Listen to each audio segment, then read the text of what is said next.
All my dogs is down for war, you can tell how they train.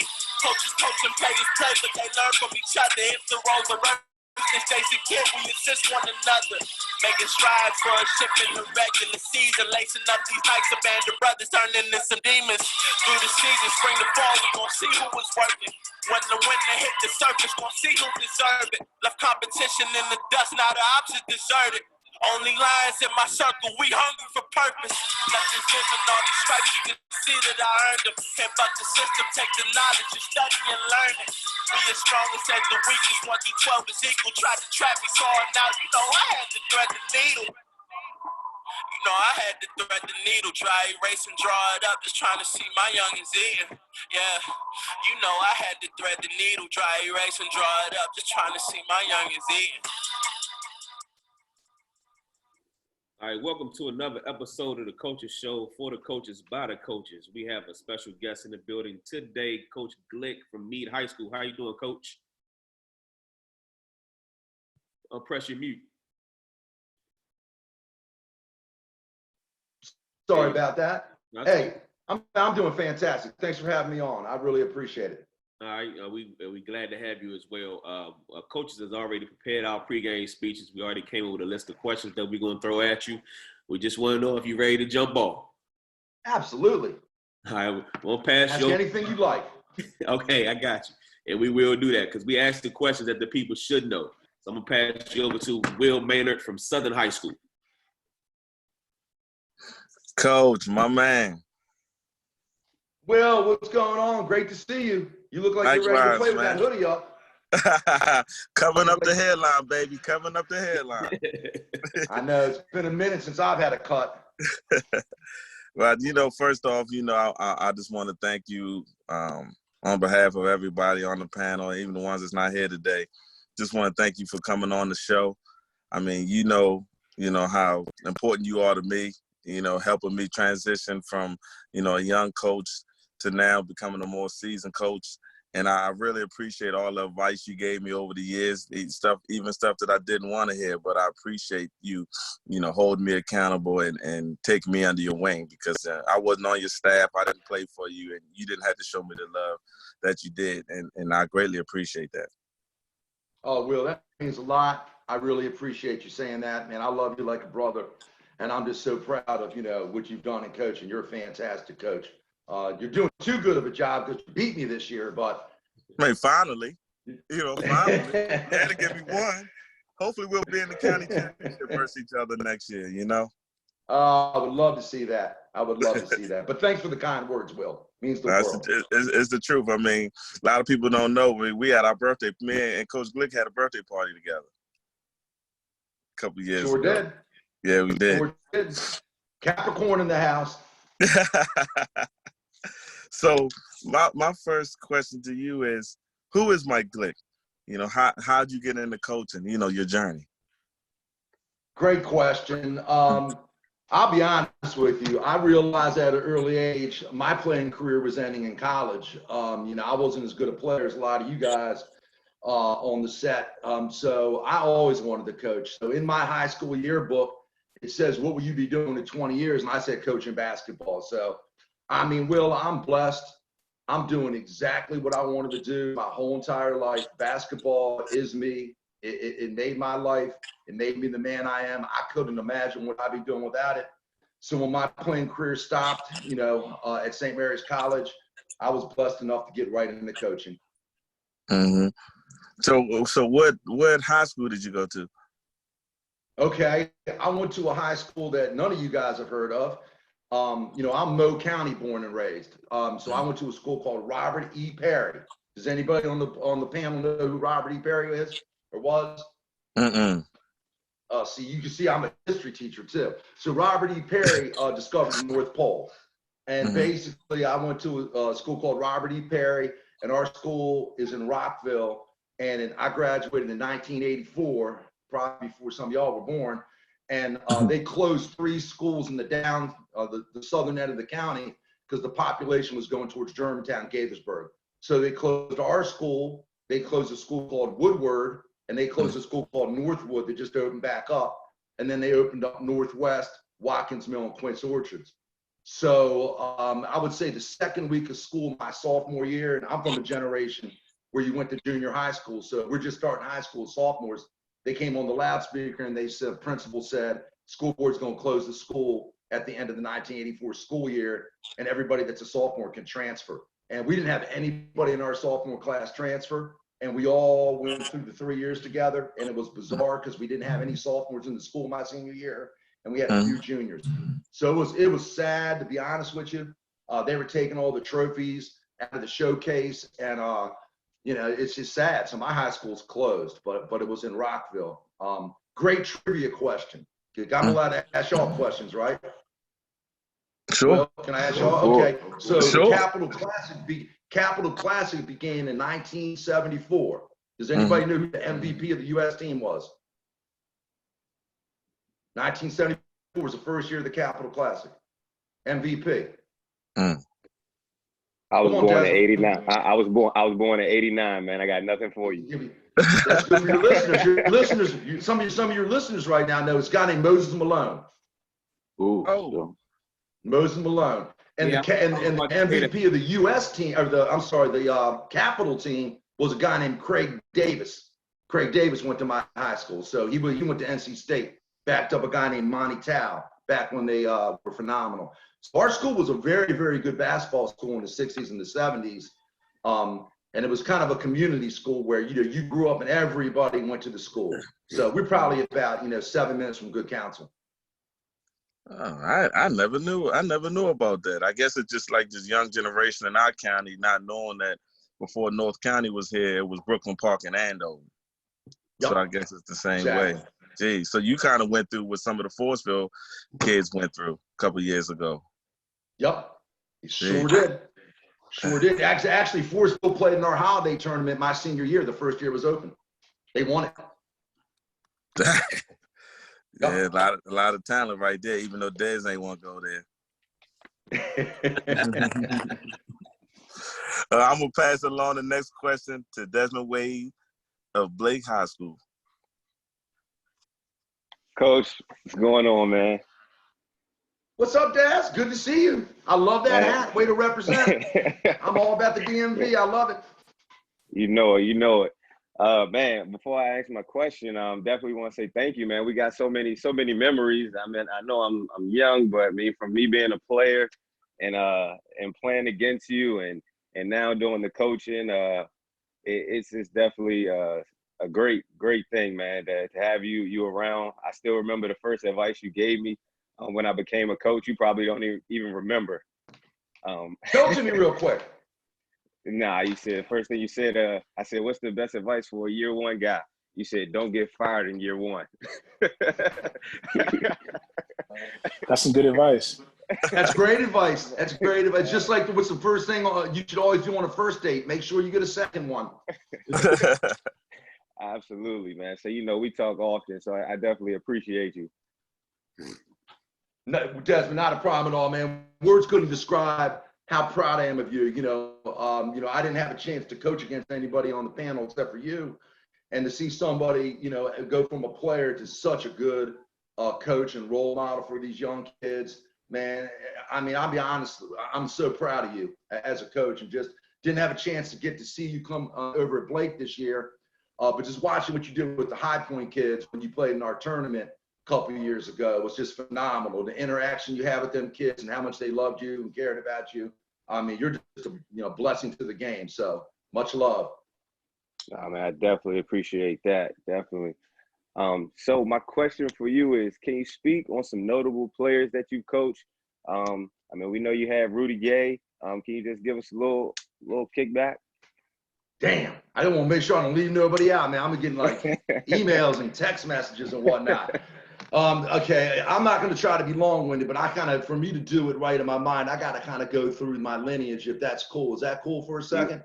Man, that's perfect. Give us what you got. Okay, so, and hopefully I'm not over talking anybody's question, but look, I started it in 1988, 89. I'm an 88 graduate of St. Mary's College. So I got my start in Montgomery College, Germantown. And Steve Hobson was the first coach that hired me, and I would never have been able to do anything in my career without Steve Hobson, ever.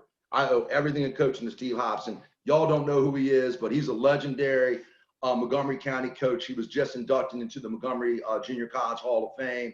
Coach Hobson's coached so many players. So basically, I go there in 88, 89, and, I'm young. I'm 22, and I'm going out recruiting. I'm going to bring a mob up into Germantown. So I kind of stalked out the Kennedy team because they were the best in Montgomery County. They went undefeated. And that was the year High Point won the states, and High Point had an unbelievable team. But we ended up getting, like 4 guys off the Kennedy team. The one that y'all will know is Diallo Nelson. So I'm going to start with Diallo Nelson, who's the head coach at Kennedy. So, Diallo was a hooper. Diallo had actually went to a Division I school, I think Tennessee State. I can't remember which school it was, Diallo, my bad. But then we got him on the return, and man, he was an unbelievable player for us. And then basically what I did was I went out my second year, and we had a kid on our team named Johnny Williams. And Johnny said, "Coach, man, you need to go look at my brother, man. My younger brother can hoop." I said, "Well, who's your younger brother?" He said, "Jerome." I said, "Well, shit, I'm going to go watch Jerome." So I go to Magruder, and basically I recruited Jerome all season long. Coach Harwood was the coach. Jerome might have been 6'3.5", 6'4", athletic, rebounded, a little raw skill-wise. And I talked to him, and we got him to come be a grapevine at Montgomery College, Germantown. And that ended up being my first NBA player. Who would have known that? And, Jerome went from being like 6'4", and by the time he stepped on the court, he was 6'8". So he grew about 4 or 5 inches from like February to like November. It was crazy. So that's probably my marquee player from that generation was Jerome Williams, unbelievable player. And then the person a couple people I really got to mention, because I had a lot of people that I coached, but Rob Moxley and Josh Pratt. And Rob Moxley was a junior college All-American for us, and we won the first region championship in MCG's history and went to the national tournament in Delhi, New York. And it was just a blessing to be on that team. Tom Sheehan was an assistant coach. He's now the head coach at Sherwood. And Rob Moxley was our point guard, and he ended up having an awesome career. And Rob was a major Division I coach. I'm sure some of you guys know Rob when he was at UNC Charlotte and NC State. So he was a player on that team. And then, the person I probably owe everything to, Josh Pratt. Josh and Rob were both walk-ons. They were both unrecruited, and they both made the team as unrecruited player, and they both went to a school called Newberry together. And they actually were roommates with a guy named Mike Longabardi, who's an assistant with the Wizards now. And then when Josh graduated, he came back and he helped me for 13 years and was my right-hand man. So I got to throw Josh Pratt in the mix. A lot of people don't understand. Coach Pratt, who you had on last week, was a hell of a player. Man, he had the Kevin McHale up and under, ball fake stuff. And he was a kid who got cut all 4 years at High Point because they had a state championship team that walked on in junior college, made the team, and got a Division II scholarship. So that's a great story. If you guys got any young listeners out there, don't ever let people tell you you can't play. You just keep working on your game and get better. And then probably the second best player on that team was a guy named Robbie Turner, who was an unbelievable player. But then I left Montgomery College, Germantown, and I went to Columbia Union College, which is now known as Washington Adventist.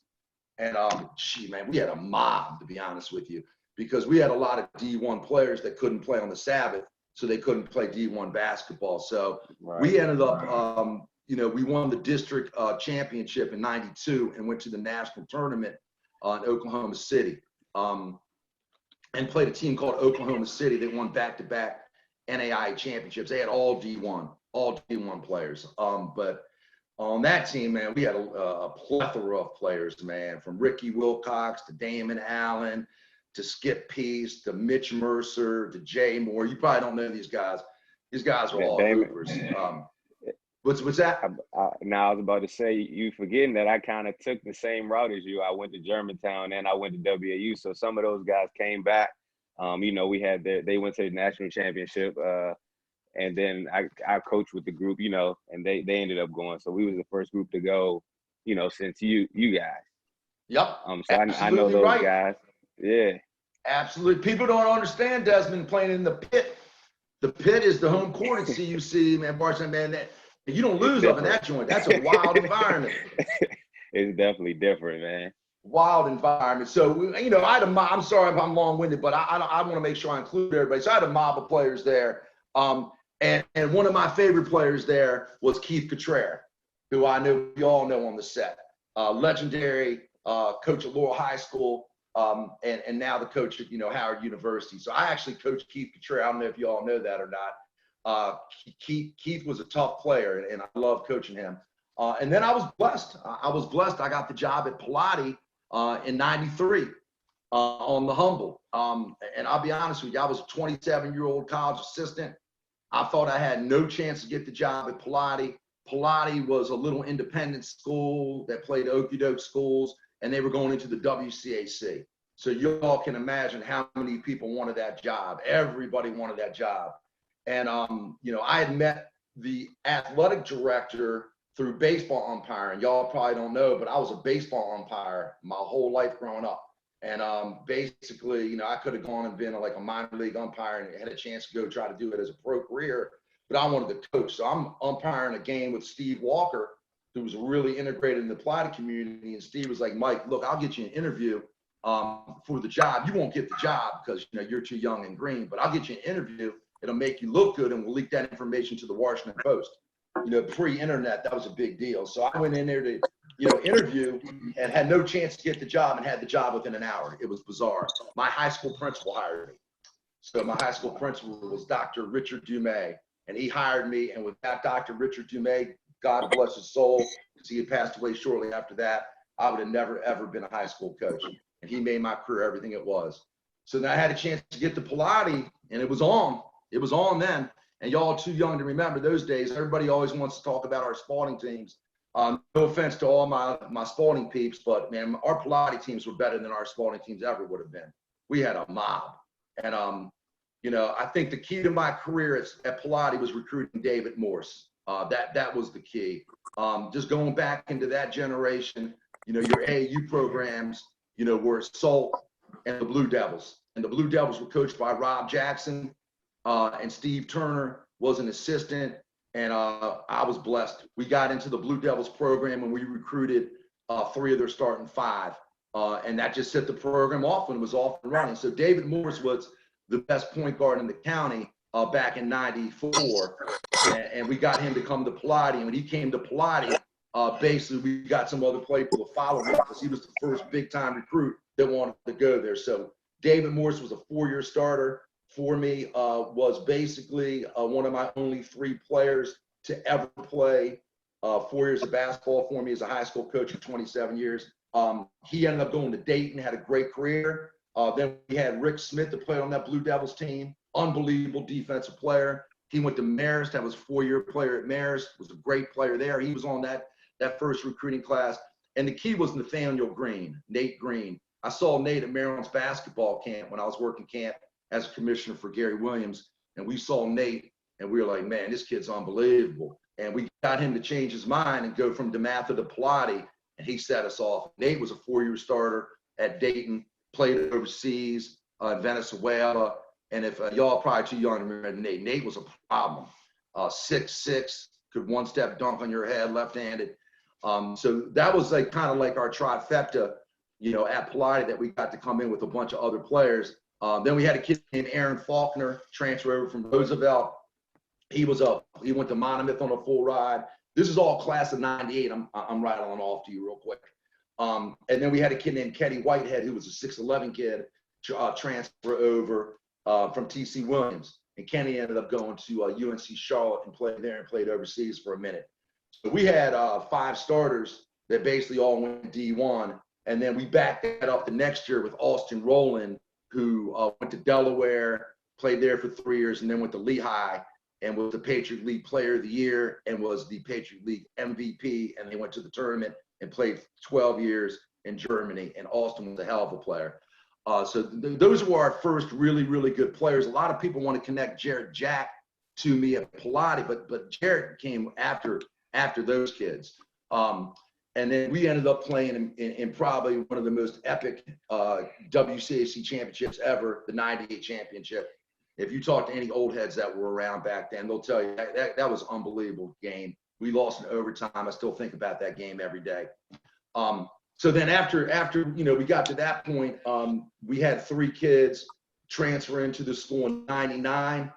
We had a kid named Levi Watkins who played at Montrose after I left Pilati. Levi was the Gatorade Player of the Year and played at NC State. Now is associate head coach at Ole Miss. We had Jared Jack, who was sitting behind Billy Edelin at DeMatha, and we got him to transfer over to Pilati. So I was able to coach Jared, his whole sophomore year, and that was a blessing. And just to watch how Jared grew, because we just threw him into the fire, as a sophomore coming off DeMatha's JV, and he was a little overwhelmed at first. But once he got to about 10 games in, man, Jared took off, and you could see the skills that he had. So words couldn't describe how proud I was of Jared and his NBA career that he had. And then we had a guy that was unbelievable, a guy named Khalif Watson, who might be the best athlete I've ever coached. And Khalif went to the University of Miami, and he played basketball there. And actually, they wanted him to walk on the football team as a cornerback. That'll tell you how talented that kid was. Those were some of our premier players that we had there. I also got to give a shout out to Sean Whalen. He was class of '97. And Sean was an assistant coach at Howard, if y'all know Sean. Sean was a head coach of the Algerian national team. But those were some of the guys I had at Pilates. So is my time up yet, Des? I'm sorry, I'm talking too long. You gave us a lot of good players in there. Definitely appreciate that, man. I mean, you coach so many good guys. You want to pay homage to all of them. I definitely understand. So I definitely appreciate the thing about it, Des, is having done this for a minute, everybody connects me to Spalding and Rudy Gay, and I coached so many great players before I even stepped on Spalding's campus that prepared me for Spalding, to be honest with you. So, I know you guys are a little bit younger, but, the basketball back in the 80s and the 90s in the area, there's just some unbelievable talent. It was just different back then because at that time, just a lot of people went to the WCAC, and you got guys that are 7th and 8th men that were Division I players that would sit there and they would be happy with being 7th, 8th man. So it's just different today. Yeah, nah, man. I appreciate you giving us all those names. I'm going to pass you over to Coach O from Bladensburg High School. Coach, that's some good information. I'm here writing down my notes. When I go black screen, I'm writing down information because I think it's important. And just a quick thing, just to go back a little bit, and with all the talks on Instagram about legends in the DMV area, and to hear everybody's perspective, it just really gives you a good insight on how many basketball players actually came out of the DMV. And there's definitely something in the water. That's a plug for in the water for Showtime. So make sure you guys tune into that. I got a good question for you. Being that I'm a county guy myself, I just want to ask you, can you do me a favor? Can you speak on how it was to coach at Gwynn Park High School in PG County? Absolutely. First of all, I love the hat. Hey, this is what we do. I'm a Redskin fan. Coach, I don't need to cut you off because we got a couple of Cowboy fans in here. I don't know for the life of me how you grow up in the DMV and you like the Cowboys. I'm from North Carolina, so I'm a North Carolina Redskin fan before the Panthers. We all Redskins fans down there. Some people switched over. Why do you like Jordan though? Why did you like the Bulls? What happened Jordan to the came from? Where did Jordan come from? Oh, okay. Just like I like. I'm sorry, Coach. Just like I like Jesse Campbell. Just like I like Dominique Wilkins. I could keep going on and on. We know ours. See, here's the thing. We're interviewing and Coach Glick about his legendary career. We're not worrying about Redskin Cowboys right now. But he's a Redskin fan, so we just want to get that out the way. No, hold up, for a second there, Coach O. So Tobias, are you a Cowboy fan? Yes or no, Tobias? I'm trying to proceed with this interview. So who am I? I'm gonna break it down to you about the Cowboy fans. So Tobias, you're a Cowboys fan. Who else on the chat's a Cowboys fan? Everybody. Yeah. Okay, everybody. So no, I'm an Eagle fan. Oh, that's even worse, man. So let me break this down to y'all for a second, just to help y'all out, give you some old school perspective, okay? So first of all, you grew up listening to go-go music and you like the Cowboys, you're a Bama. Straight up. Bama. How you like go-go music and like the Cowboys? So Cowboy fans are the type of kids, when they were 3 years old, 4 years old, and you were playing in the sandbox, okay, and nobody wanted to play with you because you were Bama. And you wanted to play with the little truck and stuff, and you were Bama. So they threw sand at you. They kicked you out the sandbox, and you sat on the side hating. So then you brought in a hater. So you said, I'm going to listen to go-go music and be a Bama Cowboys fan. You guys will listen to some country music and line dance. Go ahead, man. Yeah, Come on, man. So I believe we're gonna drop the mic on that one, Coach Glick. So back to the question for these Bama's out here, because I know they're gonna be listening too. Just tell us some of your finest moments at Gwynn Park High School. Coach, I'm gonna be honest with you. You know, that's like such a good memory for me. Oh, God, I love Gwynn Park. You know, I left Spalding in April of 06. I left there. And I basically got hired at Gwynn Park in April of 06. So I did something that most people would have never done, leaving an upper class, excuse me for just being straight up, 90% white school at Spalding, and just being dropped into Gwynn Park, PG County Public School. And words can't describe how much I love being there. I mean, I'm a yellow jacket for life. You know, I miss that school every day. The relationships that I built in that community, you know, just through coaching and actually, you know, one thing y'all might not realize, you know, I've been a high school teacher for 27 years, and I'm a government teacher. So, you know, that's the HSA class in the state of Maryland. So my number one goal, other than over coaching, is to educate the youth of America and get these kids to pass that HSA and to give them knowledge where they can get out in the outside world. So I taught government there for 12 years. I just, you know, got to know so many people there, and then, you know, running our basketball camps there. I just love that community, that Accokeek Brandywine community. But man, there is nothing like coaching in PG County, nothing like coaching. I coached in the WCAC, the BCL, now in Anne Arundel. But I mean, I just love coaching in PG County. The rivalry is unbelievable. You know, the one thing that people don't realize is that, you know, you can take an L any night in the county because everybody's got players. There's no game where you can just roll the balls out and be like, we're going to definitely win. That doesn't happen. And just the intensity and some of the rivalries we had were just incredible. And also, you know, the support. You know, I got so much support at Gwynn Park from the administration. You know, I'm going to give a couple shout outs real quick. You know, Carletta Marrow, you know, who's way high up on the school system now, you know, she made everything, you know, that I could do at Gwynn Park possible. She was the most supportive athletic principal that I could ever have.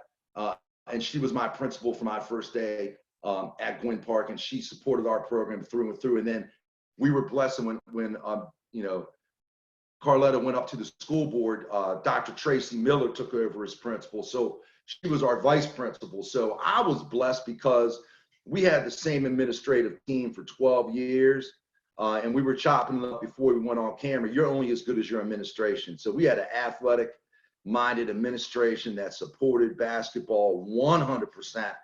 And I love it. You know, the only thing, you know, that I have any regret for is we went to 4 Final Fours in our 12 years at Gwynn Park, and all 4 times, lost to the state champions. 6 of my 12 years at Gwynn Park, we ended up losing to the state champion. And I know Will was shaking his head up and down when I start talking about this, and I don't mean no harm, but it's harder to win a 2A state championship in Maryland than a 4A state championship.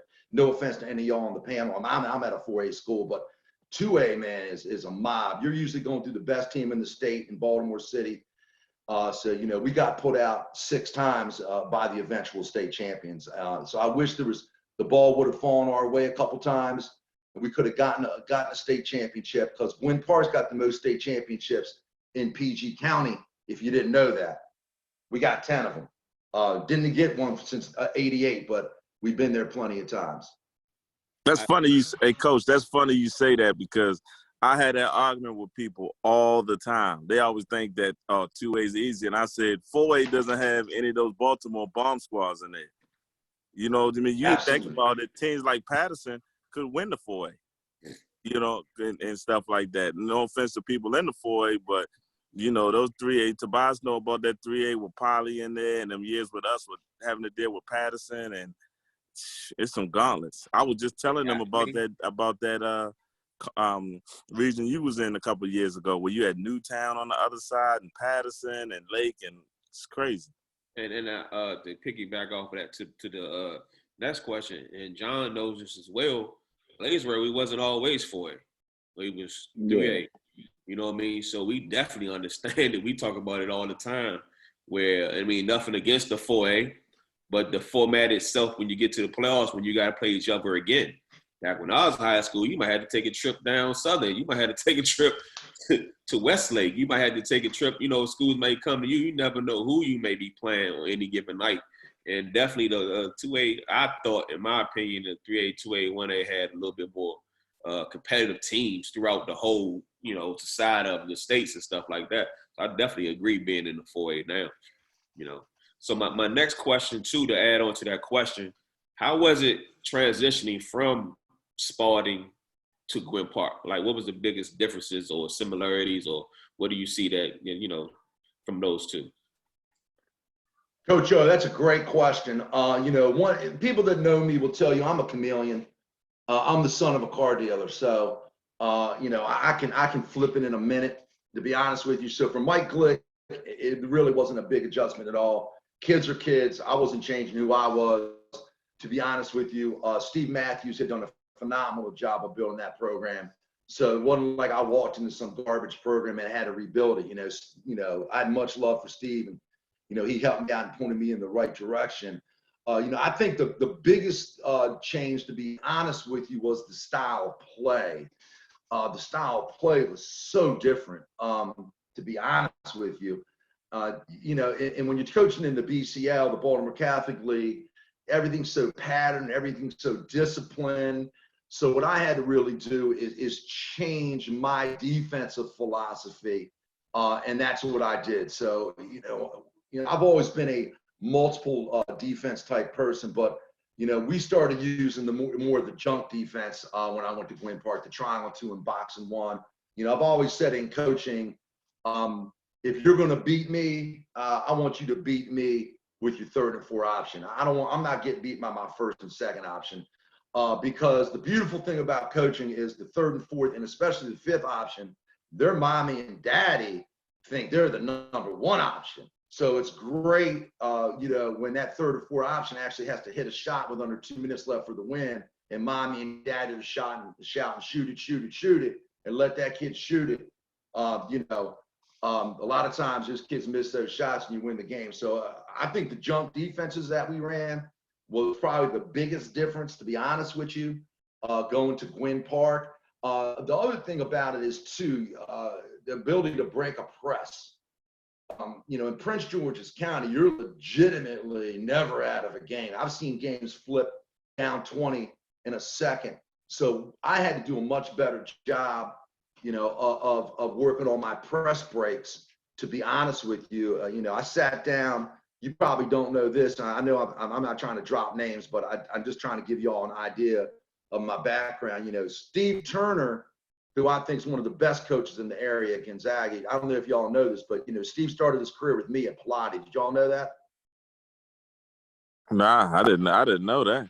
So Steve's deal was Steve was an AAU coach for the Blue Devils, and his stepfather was Rob Jackson. And I recruited all their players, and I said, Steve wanted to be a high school coach. So I said, Steve, look, why don't you come on over and help me out at Pilates, because you can't get into high school from AAU.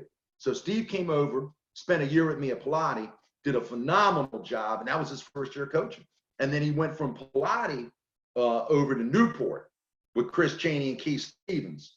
And he went from Newport to being an assistant at Gonzaga, and then from there, I mean, I could sit there and tell y'all so many stories. Do y'all know that we used to share a gym with Laurel Baptist? Y'all know about Laurel Baptist? Absolutely. Yeah, you know, Chris Chaney, a Southern High graduate. Yeah, that's true. Chaney Enterprises, baby, right? Yeah, I talk to Chris all the time.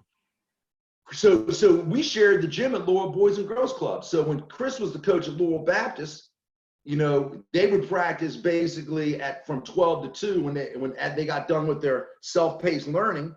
And then we came in and used to practice at 2:30, and we used to have combined practices. And you talk about having unbelievable practices, man. But Lewis Bullock, a little before y'all's time, Lewis was an unbelievable player. I'm the elder of the group, Coach. I'm 42, so I know exactly what you're talking about. Oh, so I know you Lewis. right I there, know then. Lewis too. Yeah, I saw Lewis single-handedly beat Prospect Hall when they were #1 in the USA Today, man. That was one of the best games I've ever seen. But I'm sorry, I'm diverting. Back to the question about Gwynn Park. You know, I'm gonna be honest with you. Y'all had Spencer Way on a couple weeks ago, and I owe a lot of the success that I've personally had at Gwynn Park to Spencer Way and to Brandon Young, who are both '02 graduates of Gwynn Park.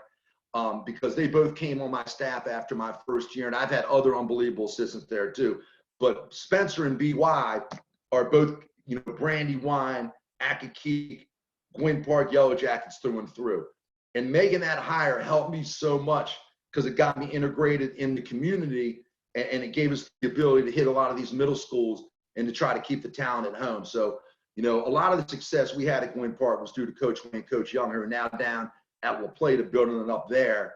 But I would say a big difference is style of play. And then I'm going to say this to y'all real quick too. The level of coaching in the 3-2 and the 1A at that time was unbelievable. You know, the one thing I'm going to say is I think the WCAC and the Baltimore Catholic League coaches get too much hype. They're all great coaches. You know, I've had some great battle. You know, I coached against Coach Jones at DeMatha when, you know, he first got to DeMatha. Coach Clatchy and I used to have some battles, and you got great coaches at that level. But man, the coaches in PG County are just as good, and I would match them up against any coaches I've ever coached against in high school, going back to my days against Dick Myers and Morgan Wooten and all them. I think the coaching is extremely underrated, and the battles that we had against Douglas and Largo specifically were unbelievable memories for me. And then coaching against Coach Raynard's team at Potomac, year he won the states, and we only lost him by 3 in the regional semis. And I mean, you had just great talented coaches where you had to come with a game plan every single night. So I think PG County made me a much better coach, to be honest with you, and prepared me, you know, to take the job at Meade. Yeah, I definitely remember. You know, I'm class of 1997, but I definitely remember those battles with Gwynn Park. My head coach at that time was Chris Hawkins, who was at Canisius. So I definitely understand when we had to play against Steve Matthews at that time, and then Coach Hawkins was at Duval, and going to play against Coach Wade and Coach Hay over at Forestville, and then you got to turn around and go with Duval and play against Artie Walker. It's me. The list goes on and on. And those guys kind of like, to me, it's definitely not talked about enough for how much work they put in. All coaches put in work, but I think to coach, not just because I'm a PG County public school coach, to coach in public school, to me, is where everybody should get their start, because you get a better understanding of what kids have to go through. Not saying all kids don't go through stuff, but we all know the kids that we service and the things that they have to go through the day-to-day basis. So it's definitely a joy to hear you say that about Prince George's County, because that's the way we look at things as well, and just giving a little bit more insight about our coaches that we coach against and that we learn from, and many of them are our mentors. So we want to say thank you for that information. And just a tad bit, I ain't going to do this to my 4A crew. 4A did win the PG battle with 4A versus 3A, 2A, 1A this year. So basketball, 3A, 2A, 1A, y'all got to step up this next December coming up in our battle. All right. So I'm going to pass you over to Tobias Jennifer. Hey, Nick, let me say one other thing before Tobias hops on there, because I feel obligated to say this. And I look, a huge difference, and Will, don't take this the wrong way, please, but the crowd in a Prince George's County basketball game is unlike any crowd you'll ever coach in. And I've coached in front of unbelievable national tournaments in front of 17,000 people. Man, there's nothing like a sold-out crowd in PG County. Ain't nothing like that. A Largo Gwynn Park, Douglas Gwynn Park game. And the focus that the kids have to have from what the fans are saying to them, it's not like you're in the WCAC where everybody's got their little Duke chants going. I mean, the PG County, you got people that are saying things to you right in front of your face. And that was a huge difference for me, getting the kids to focus on the game. And it was really the first time that I had to coach where the kids couldn't hear my voice. That was a huge difference, where the kids couldn't hear my voice. Because, you know, y'all know, man, I'm a loudmouth and I yell. And we had to do a lot of stuff with hand signals. And Will, it just ain't like that really in Anne Arundel. To be honest, It's not. the intensity of the crowd and just knowing that anything can break off at any time in the crowd. The teams will never scrap them, and you never know what's going to go on in the crowd. Just, I love that environment. I miss that environment. So I'm sorry, Coach O, but I had to say that real quick. And then also, Coach O, you'll never be armchair coached in your life more than you are in PG County. Everybody knows why you're messing up and why you don't know what you're doing, because everybody in the crowd's an expert. You pay your $5 in PG, you're an expert. The difference is you're going to hear about it in PG County, right in your grill, where, you know, other counties in the Catholic League, they're going to say that joint behind your back. Yeah, you're absolutely right on that one. So my bad, Tobias. Nah, man. Hey, listen. Absolutely, no. Don't apologize for anything. It's been a blessing just sitting back listening. Just like, you know, we've had a lot of distinguished coaches get on here and kind of give their background and explain things, and I just love soaking it all up. I'm like a sponge right now. Like Coach O said, I got my paper like always. I'm writing things. I'm learning.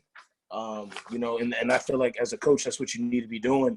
You should always never stop learning, especially because we're all educators, so we all understand how that dynamic works.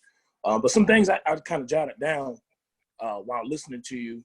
I know you spoke about having a basketball-friendly administration, and I can attest to that because at my school at Huntingtown, like I said, I played here. My athletic director was my former high school coach, and my principal was my former high school coach. So, you know, having both of them and having their basketball minds at my disposal has been a blessing within itself. So having the basketball administration definitely helps, man. And kind of talking on some other things too. You said the crowds in PG County. I grew up in Calvert County, played in Calvert County, but, you know, being in the 3A, you know, we had to play PG County schools to get, you know, to further our you know, state tournament run. And I remember playing, you know, friendlies and Largo and teams like that, and in the crowds. You know, I grew up listening to go-go music, and I had been to live go-go, you know, bands, sessions, and things of that nature. But I had never seen a go-go band at a basketball game until I got to Friendly High School, maybe in 07 or 08. And I mean, they were in there cranking, and the crowd was amazing. Bama. Hey, say what you want, man. Say what you want. You know, and yes, I am a Cowboys fan till the day that I die. So yeah, say what you want, man. But no, those days were amazing. Just sitting back listening to you talk, man. Like I said, I write down my stuff. So, and I'm gonna continue. So I'm not gonna be long. I have my question for you. You hit on it a little bit, but not really. So, here's my question. Being at Meade now, can you speak on the culture and the experience that has been? And then can you explain the difference between the two leagues, the Anne Arundel League that you're now in, and then the PG County League, which you kind of spoke on a little bit, but can you kind of just talk about the differences between the two, and then the culture and experience now being at Meade? Great question, Tobias. You know, before I answer that, you know, I'm going to talk about you for a second. So you're kind of like a branch off my tree, because, you know, you coached under Josh Pratt, so you're family to me. Absolutely. Josh is one of my best friends in the world. So to watch what you did as a young coach, taking that program over, especially this year, the success you had has been astonishing. So I'm really proud of you, Tobias. And I know Josh is really, really proud of you, man. We talk about you all the time because, you know, you learned a hell of a lot your first, you know, couple years with Josh, you know, down there in Huntingtown. And just to watch what you've done at that program is amazing. So just, you know, much love to you, just being a young coach. And you're somebody that has the mindset of a successful coach, always willing to learn. And I think if anybody out there listening, you know, is aspiring to be a coach, you know, you can always get better at the craft. It's just like being a player. You're never good enough. You can always get better. So I love that you got your notes out there, the whole 9 yards. But I'll give you something to write down in your notes real quick. Since you're a Cowboys fan, are those your Donald Trump shades that you're wearing right there? Is that the joint Donald Trump wearing yesterday instead of the mask? Nah, man, no No, sir. okay, my bad, man. I had to say that real. I like them though. They look good. You see it over there though. You see it on the couch, man. Oh man, I see it. Hey, nice sofa. I like it. Answering your question, night and day, man. Night and day. When I made the change going from the WCAC to the Baltimore Catholic League, it wasn't that big of a change for me because Catholic League basketball was pretty much the same. WCAC was more talented, but the style of play wasn't that different. The coaching wasn't different. But man, going from PG to Anne Arundel is night and day. There's no comparability whatsoever, to be honest with you. I could see myself retiring at Meade, to be honest. I love Meade. So just talking about that community for a second, Meade and Gwynn Park are so similar because Gwynn Park is your old school 1950s, 60s Battle 301. My mama's mama went to Gwynn Park, and Meade is the same exact way. And I love it. I love it. You got Meade Village and Pioneer City, and you got a lot of old people that went to Meade back in the days. And so we're a very community school, and I've been so accepted into the community. I live in the community. I live 5 minutes from the building, moved into the community. So, I mean, I'm going to be honest with you. I'm not going to get on my soapbox, but I am. We get a bad rap, to be honest with you, within our county. People stereotype our school, and people talk about our school and how we're, one of the worst schools in the county. And man, our school is an excellent school. We got great kids. We got great community, supportive kids. We got kids that are productive members of society. So it's a blessing to me to be able to make a difference in so many people's lives in our community. Because again, I'm a teacher. So I'm teaching American government in a class called Global Citizenship over there. So I love the community. I love the administration. It couldn't have gone better. I do like the diversity of the school. We've got a large Hispanic population, and that's the first time I've ever been in an environment, with an Hispanic population. And I'm really, really enjoying, learning that culture and teaching that culture. That's been a blessing to me. And now, going into the basketball side of things, we have some excellent coaches in the county. I mean, and we're not going to call nobody up by name, but I'm sure we all got coaches in our county that we can say, oh, well, we can out-coach that staff. We'll get that. We'll tell you, it ain't like that in our county. You could take an L to anybody. We lost to Chesapeake High School this year, and Chesapeake High School didn't lose to Meade since 1989, because we slept. And so there's everybody can coach in this county. And everybody is detail oriented, and everybody's got you scouted out. And, I'm coaching against Will, and Will's calling out my damn plays. I'm calling a play, and Will's telling his whole team what I'm running. I'm like, I didn't have to really go through that as much in PG County. And see, he forgets that I used to go to his games, not to scout, but just as what I'm saying, as a friend too. So he forgets that, No, Will, nobody's more prepared than you, Will. You're an outstanding coach. But I think the coaching in the county is really excellent. Tobias, the biggest difference, and I'll be honest with you, you experienced this, and I know for you, Daz, this is a big, big thing I'm going to talk about for you, but you have such different style of play within the county. In Prince George's County, pretty much everybody's playing the same style of play. You know what I'm saying? You're getting up and down. The shot clock's never going to go off. But when you're in Anne Arundel, man, you got some teams that are speeding you up. Some teams are slowing you down. Some teams are zoning you. Some teams are pressing you. I mean, every game you got totally different style of play. So that, for me, was a huge adjustment being at Meade and just having to prepare, your team for a different style of play with those 1 or 2 days that you have to get your game plan in. To be honest with you. So that to me was a huge difference. Also a difference in the county is playing at 5 o'clock. I'd never in my life ever played at 5 o'clock. So, we play these Tuesday games at 5 o'clock, and I'll be honest with you, it's good and bad. It's good because, I get to get home earlier, but it's a little weird because, you know, you got games where there's not rivalries and you're coaching in front of 100, 150 people, which was a little different to me. Not coaching those intense type environments and getting your team, you know, ready to be able to play a Tuesday afternoon game, you know, on the road. You know, because sometimes, you know, your team's just not as engaged. And also the whole, you know, on Friday nights, you know, your JV's playing at 3:45 at the opposite site. And just playing behind the girls' games. Not that I don't like it, but, you know, I've always been into, you know, you sit in the crowd and your team watches the JV team play and you get all fired up and your players get into it. They're talking junk to the JV. And it's just a different vibe when the girls are playing for you. Again, not that it's a negative thing because I want the girls to get their shine. But that's a big difference, to be honest with you, because our JV team, we had a mob this year. It was one of the best JV teams any of my programs have ever had. We won the regular season and the county championship. And Coach Dave McNeil, who is a Meade graduate, class of 2012, did an absolutely phenomenal job with Coach Tommy Duval of coaching our JV team this year. And Coach will attest to that. I mean, our JV team was special.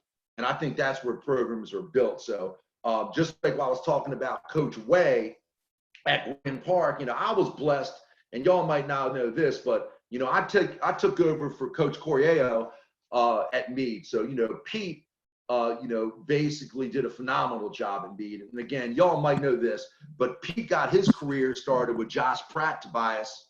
So he's off the Pratt tree, you know, at St. Mary's. And then when Josh took the Towson Catholic job, you know, Pete couldn't go there. So Pete came my first year at Gwynn Park.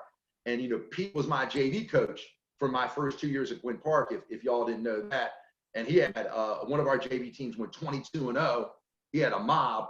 And then he ended up getting the Meade head coaching job because the Meade athletic director, Dave Lanham, was my co-teacher in PE at Spalding. So it just shows you how small the world is, because Dave Lanham was the baseball coach at Spalding and worked in PE at Spalding. And I was the basketball coach at Spalding and worked in PE at Spalding. So Dave and I did the PE classes together and had some epic pickleball battles against each other. Dave gets the Meade AD job and he hires Pete. Pete goes to Meade and he did something that's unbelievable. I mean, he won the first state championship, it's since 1990, since Brady won it, I think, at Meade. And then went back to the finals, you know, in 16 and lost to Roosevelt. You know, Brennan had a mob that year. So, you know, for me, I was blessed because Pete was my former coach and he had the program all set in place. And when I walked in there, it was a ready-made program where I could just walk right in there and take it over. But I'm blessed just to have an unbelievable staff.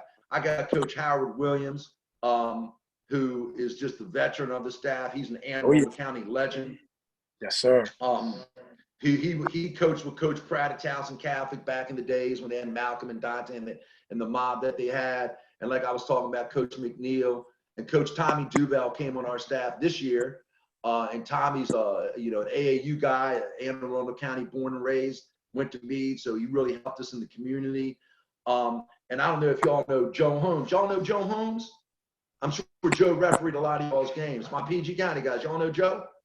I'm not very familiar. I'm sure the other guys are, though. So Joe was a referee in PG County. Joe was a great player at Oxon Hill, and y'all who are PG, you know, Joe refereed in PG County for about 13 years. And I got Joe to join my staff, and he makes the drive up basically from Oxon Hill, and he does an unbelievable job. He's a great role model, you know, for our kids. And then the blessing that I had at Meade was getting Mike Francis on staff. I mean, that for me was a blessing. You know, Coach Francis is our head varsity football coach. And, you know, Mike and I are good friends. His son visited Spalding. AJ, who played in the NFL for a minute, visited Spalding. So I knew Mike back when he was a North County coach. And, you know, just to get him to come over to Meade and to be the football coach, because Coach Francis is a Meade graduate, class of 87. He's a Mustang. And to get him on the staff was a blessing. Having a head coach, being an assistant on my staff, and I just give much love to Mike for just, you know, wanting to be on the staff and just, you know, taking an active role and just, I think that really integrated me more within the Meade community, just having 2 former graduates on the staff. So sorry if that's a long-winded answer, but I got much love for where I'm at, Tobias, as I'm sure you do too. Absolutely, man. You don't got to apologize to me or anybody else on this panel, man. It's like I said, blessing to sit back and just listen that you're sharing and the information that you're giving us. I also know Pete, and we've reached out plenty of times, and he's a great guy. That's a heck of a program up there at Meade. I took my JV up there a couple of years, and we played in the summer league. I want to say up there, and it was a heck of a drive, but we learned a lot. We got better, Josh, who we had on, I want to say we had him on last week. I listening to him, I didn't know as many people were on his coaching tree as well. It comes back full circle, and it's a blessing to be a part of the legacy of you and Coach Pratt, and kind of to touch on what you said, the difference in the playing time. That is early. 5 o'clock is early in Anne Arundel County. I've always asked Will why you guys play so early on Tuesdays, and because that's tough. You come off the weekend, and really Monday is kind of sort of like a walk-through practice. You don't want to do too much, and you don't want to do too little. On a Monday is almost like a walkthrough. Seeing SMAC, we play on Wednesdays and Fridays usually, so we kind of get that extra day. But this year we kind of turned. I don't know how many schools did, but I know at Huntingtown we did co-ed games this year for our rival game against Northern and Coach Ox. We did girls and guys, and that was a different dynamic. Watching the girls play, where the whistle blows a million times, and the speed of the game, and how so many different dynamics. But it was also good to watch them and to give back and to root them on and things of that nature. So I definitely understand what you're saying when it comes to that. But man, it's been a blessing. Like I said, I'm still writing down all my things. I love what you said about the first and second options and taking them out and making third, fourth, and fifth options. Make them seem like they're the one option and making them beat you. Like I said, I'm writing out so much. It's almost like information overload, but it's good information overload. So it's been a blessing, man. And what I'm gonna do, I'm gonna pass you over to Coach John Camara from Parkdale.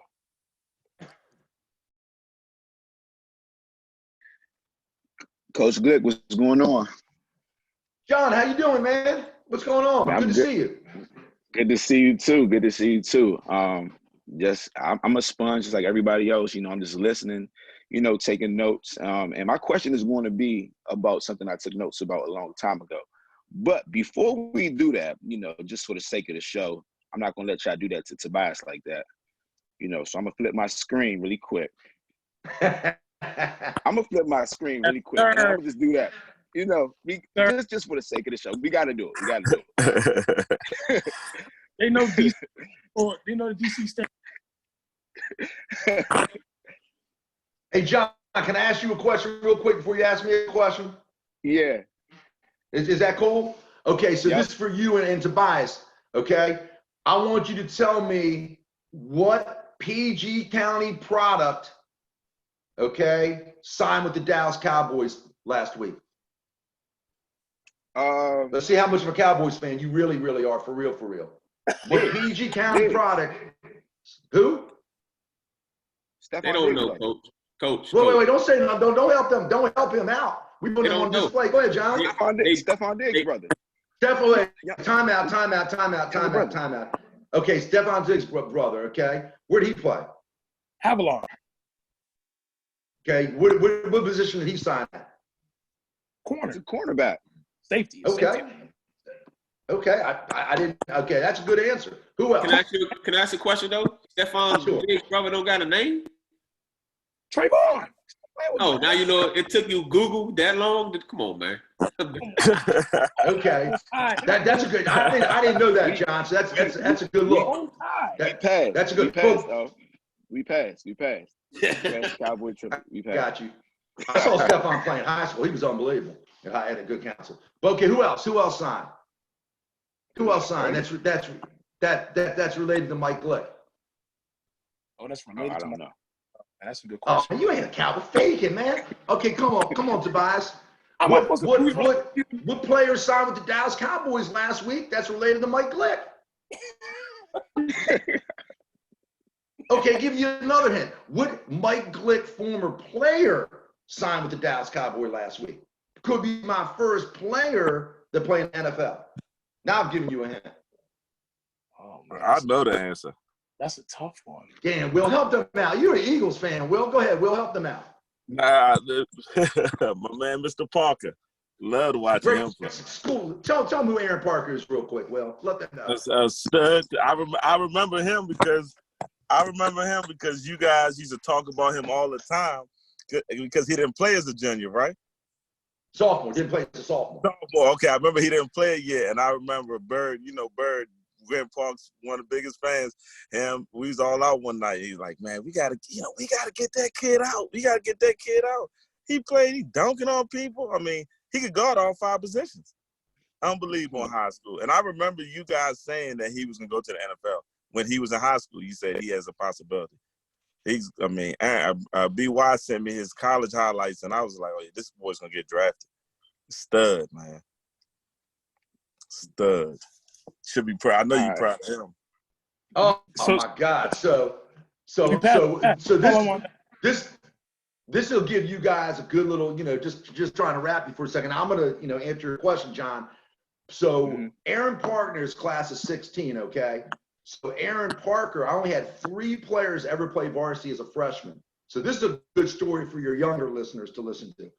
So Aaron wouldn't mind me sharing this. So Aaron made varsity as a freshman, right? We put him in his first game at Largo. He has 8 points in the first quarter. Unbelievable. I was like, this kid's special, right? But he was a knucklehead. Didn't want to do the work, was getting in trouble, getting put out of class, bad attitude. Then his sophomore season comes, and he breaks his ankle. And he can't play basketball and starts to spiral a little bit. And I taught him government as a sophomore. And then at the end of Aaron's sophomore year, because he's got a beautiful family, he had to really take a look inside himself and didn't have the grades and wasn't doing what he should be doing. And he did a 180. This kid said, you know what? I'm messing up, man. I'm wasting all this talent. And I've never seen a kid do a 180 the way AP did a 180. He got focused. He went to summer school to replace some grades. He went from being a kid that might have, barely been eligible to having above a 3.3 in the classroom. Danny Hayes is the legendary Gwynn Park football coach, who's my brother, that I love like a brother, because one thing about being a successful high school coach in basketball, you have to have a relationship with your football coach. And Coach Hayes and I had an unbelievable relationship. And then, so Aaron Parker ends up being the MVP of our 2016 team that lost to Newtown, where we actually got jobbed on a call with under 15 seconds left, that we stole the ball to take a 1-point lead and probably win the game. And a Baltimore City ref called a foul against us that cost us a state championship that I'm still upset about. But Aaron was on that team, and we were down 13 with under 2:40 left in the state semifinals, and we went 1-2, 1-1 on them. And Aaron Parker was our center fielder anticipator. And Newtown didn't get the ball over half court. You can ask Coach Daniels. Didn't get the ball over half court, okay, for the rest of the game. Ball didn't cross half court once.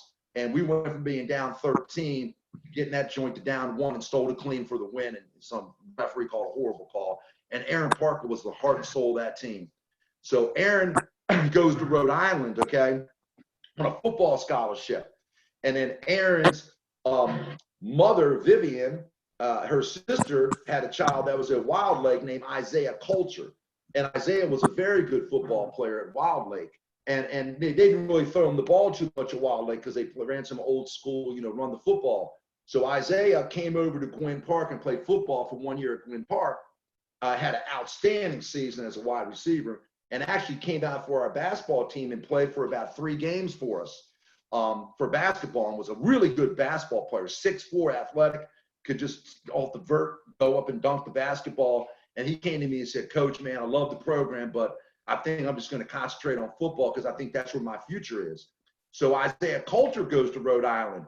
And Aaron Parker and Isaiah, their first cousins, were both the wide receivers at Rhode Island for the last 2 years. And Aaron set every receiving record possible at Rhode Island. So Isaiah got drafted in the 5th round by the Houston Texans. And then an hour after the draft, Aaron signs with the Dallas Cowboys. So we're going to have probably 2 Gwynn Park football players, PG County, in the NFL next season. Because you watch Aaron Parker, he's going to get kept on the Dallas Cowboys. He'll find a way to make that team. So I'm sorry, John. I know I'm long-winded, but I had to throw that out there because it's a basketball form. But man, there's a lot of hellified football players that are coming out of the county too, to be honest with you. So definitely. I'm sorry, John. I didn't let you ask your question yet, did I? No, you're good. You're good. We're gonna check them out. So my question to you is, you know, a couple years back, probably I was like in 2014 or 2015. You know, myself, Coach O, we used to like pride ourselves in doing going to a lot of coaching clinics. So we hosted a coaching clinic, and I believe you were on the panel. So I've heard the answer, and you talked about it a little bit. So we're gonna talk about, you see, got the screens saying sponge sets. So I want you to really explain to the listeners your triangle and 2 concept. Like, you might just say triangle and 2, and it's a listener might not know what you're talking about. And so just to all the coaches out there, all the listeners, can you go into depth about that process in triangle and 2? Oh, John, not a problem at all. I mean, that's an awesome question. And, you know, I'll take it a step further. You know, I'm one of the few coaches that, and I've done this, you know, my whole career, that, you know, try to run a box and 1 and a triangle and 2. I've always believed that in that philosophy. Like I said earlier, let the 3rd and 4th option beat you. You know, probably the best team that I've ever coached at the high school level was my 98 team at Pilati. And we had to play against DeMatha's 98 team. That's when Joe Forte and Keith Bogans were juniors. They were actually better in 98 than they were when they were seniors in 99. So that's really where the triangle and 2 really took off for me, to be honest with you, because it was the only way we stood a chance to even try to beat DeMatha was running triangle and 2 on them, because Joe and Keith was so good. So that's kind of where I started, like, you know, experimenting with it, to be honest with you. But the principles are pretty simple. To either run a box and 1 or a triangle 2, a box and 1 would be where we're going to guard the other team's best player. And the triangle 2 is where you're going to guard the other team's 2 best players man to man. So we actually ran the box and 1 against Will when we played him my first year 2 years ago at Meade, because Jake was a problem. He was going to beat us, no question. So we had a box and 1 on him to have any kind of chance to beat them. And the first thing you got to find, John, is you have to find a dog. You have to find somebody that's a dog that can stop somebody, the other team's best player, from getting the ball. So the number one thing is, it ain't going to work if you don't have a soldier whose number one job is to not let the other team's best player get the basketball. So, John, real quick question for you. Who's the best player on the panel right now? Back in the days, who's the best player? If you talking about straight dog, defensive dog? I'm talking about, and y'all on the top of my screen, which one of y'all is the best player? If I'm playing pickup ball right now, who's the number one guy I'm picking up? I never played against y'all. You know, being confident, you got to say yourself. If I'm going to be real, yeah. I haven't seen too many guys play. I play with Will. And I know Will can get a bucket. They said Wade got buckets too. I know Wade trying to hit that pause button. I'm trying to hit that. Listen, I'm not doing it. We got to get that. Hey, Coach Glick, we got to get that story when y'all played against Wade when he was at Largo too. You can't leave that out. Oh man, I tell that joint right now. Desmond, you're 07, right? 07. Desmond, 07, like right? Yesterday. 07, right? 07. Yeah. Okay. So let's talk about 07. Now, Lewis, and I'm gonna get back to your question, John. Howard. I graduated in 07 too. I'm here for it. And you know, my team was just ranked number 6 in that area. You know, at Bladensburg, we were just really good. You know, y'all were really y'all were really good. We never encountered y'all, John. John, who put y'all out that year? Give me some history real quick, because I don't remember. Darnell Dotson, Illinois Roosevelt, low scoring game, 44-33. couldn't put the ball in the basket. They couldn't score on us, but we really couldn't score. They played 3-2. We just couldn't score. But, you know, it was their 3-2 defense. They didn't want to check this man, preferably me. They really didn't want to guard me man to man, so they had to back up. Now the truth's coming out. I couldn't shoot. I couldn't shoot. Oh, John, so 07 was my first year at Gwynn Park. So, John, guess who my first game at Gwynn Park was against? The first game I'm coaching against Gwynn Park, guess who was against? Largo? Eleanor Roosevelt. Oh, Roosevelt. Oh, yeah, I do remember. At Gwynn Park, because the deal is Glenn Ferrillo is my man. So my teams had played against Roosevelt every stop along the way. Because Glenn was an assistant for Mark Hurt at Roosevelt back in the days and when I was at Pilates. So when Glenn got the job, we played Roosevelt every year that Glenn was at Roosevelt and that Mike Glick was at Pilates and Spalding. And we had some epic games. I mean, I played against Delonte and Eddie and them. And then Brendan is a very good friend of mine. Do y'all know where Brendan played high school basketball? O'Connell? Where did Brendan play? He told us the other day. Spalding. He played at Spalding. Correct. Spalding. Correct. I never knew that. So Brendan played at Spalding, not when Mike Glick was there though. But I've got mad respect for Brendan. So my first year, you know, we played Roosevelt. It's a sold out crowd. And so this ties into your answer, John. We played Darnell boxing one every possession of the game and beat them by 1. That was one of the only losses on their schedule that year. So we got. Yeah, I remember that. I remember that. Yep. So no offense, but that goes back to that 4A versus 3-2 and 1A argument right there. Anyway, so let's talk about Desmond for a second. So Desmond, we're playing against Largo, and you know, it's all new to Mike Glick. You know, I got Lou Howard running around stomping his foot, pressing me everywhere, acting like a madman. I don't know who this dude is, man. I go and I play Potomac, and I got Ox's team on the bench chanting turnover, turnover, turnover, turnover. That was what he was doing. I was like, this is crazy environment here. So we are playing Largo at Gwynn Park the next to last game of the season, okay? And they are beating the hell out of us. I'm talking about beat down. So Lou, I know you're going to watch this, so I'm going to call you out real quick. So Lou calls a timeout with 13 seconds left in front of my bench, okay?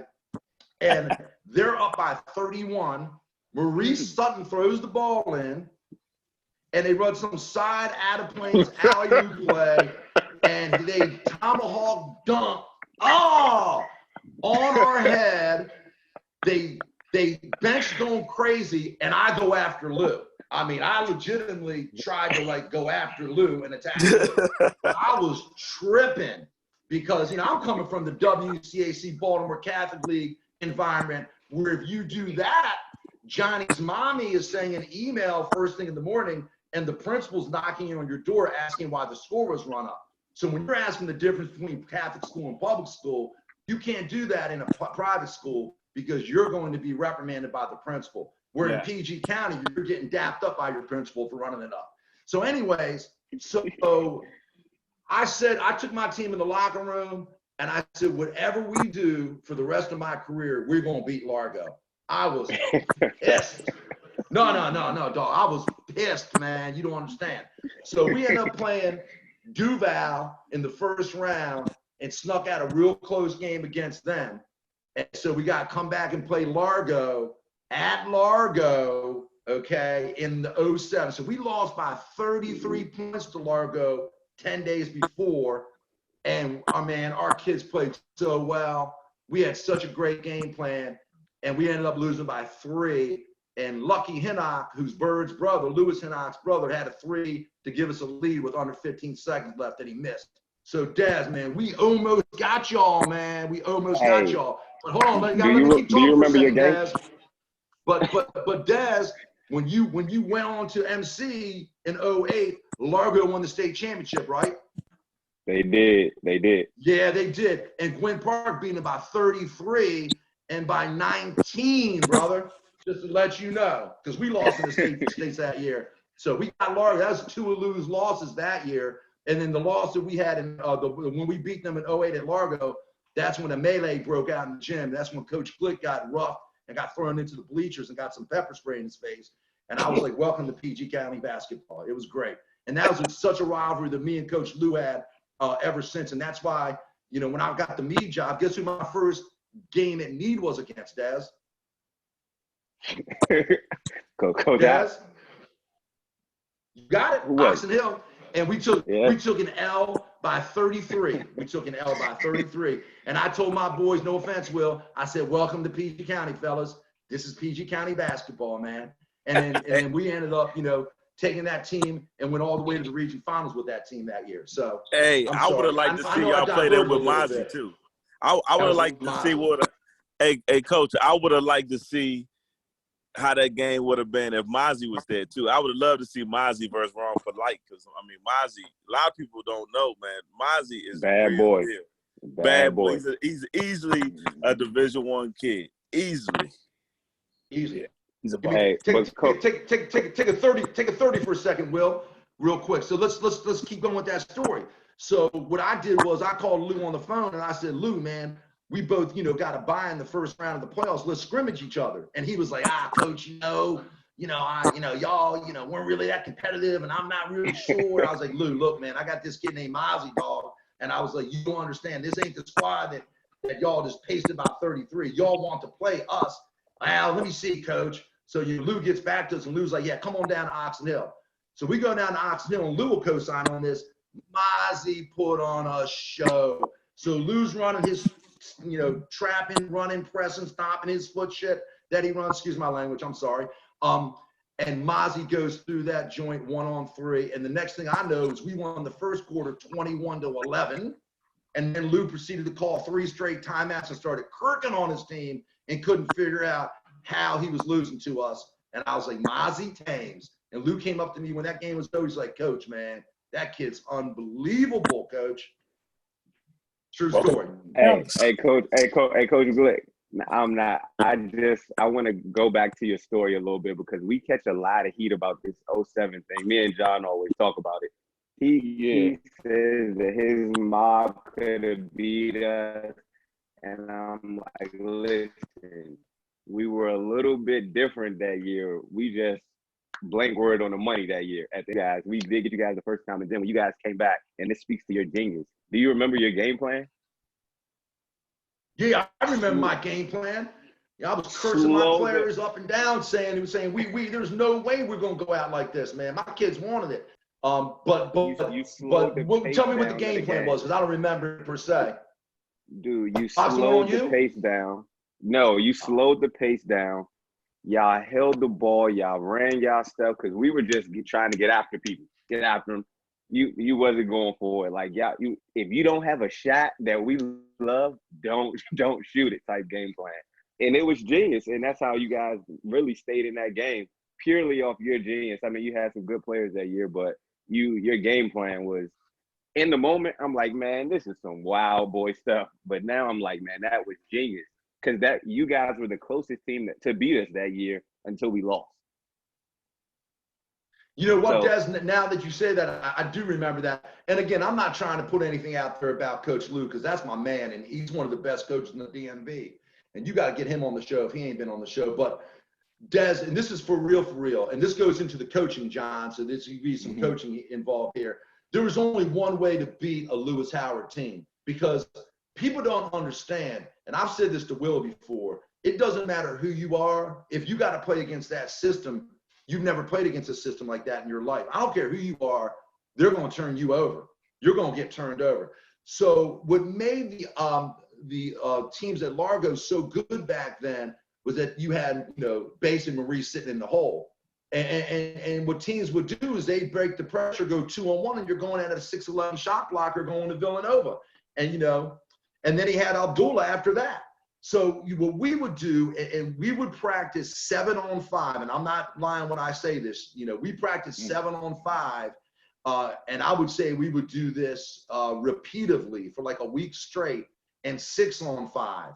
And that's the first thing that we would do. And we would put 30 seconds on the clock, and we tell the first team, our goal is not to shoot and have the shot clock go up. And we told the second team playing 7-on-5 that if you basically don't turn them over or you foul, we're going down and back.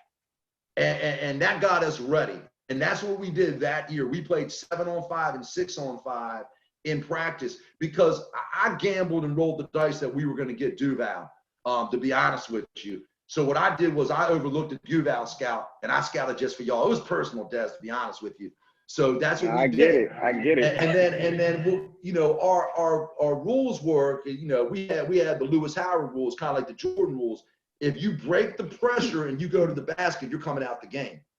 When you break the pressure, you're going to dribble the ball into the lane and out the other side, and we're going to keep that joint moving because there was no shot clock. And then what we're going to do is we're going to take Maurice Sutton's man, whoever that was, and for us that year was Chibi Achuko was our center, and Chibi was a lineman. He ended up playing at Colgate, and it was a very, very was an all-league lineman in the Patriot League, very intelligent young man. And we played Chibi Achuko 5 feet outside the top of the key. And what we would do was just anytime we're running our offense, we just pop Chibi out and have him catch the ball and just hold that joint and made Maurice Sutton come out the hole because we were not going to play against Maurice Sutton because you're not finishing on that kid.